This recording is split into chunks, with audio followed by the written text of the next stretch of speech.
bang, kembali lagi kita. Okey bang, so, saya nak tanya soalan pada abang sendiri, apa isu yang paling besar lah dekat Dun Lui ni, dan mungkin abang cuba untuk selesaikan.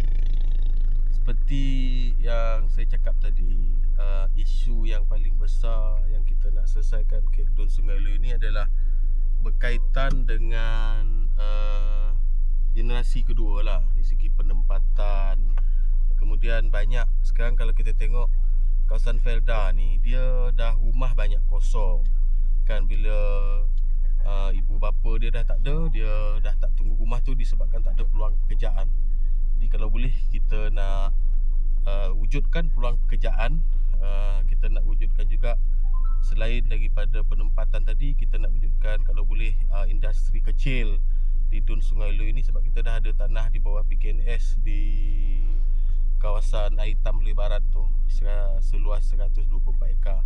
Jadi tu kita nak bawa pelabur daripada luar lah, dan memang dah ada lah dalam perancangan saya. Kalau saya dibagi peluang dalam masa 5 tahun ni, saya akan usahakan bersungguh-sungguh untuk orang Dun Sungai Lui ni.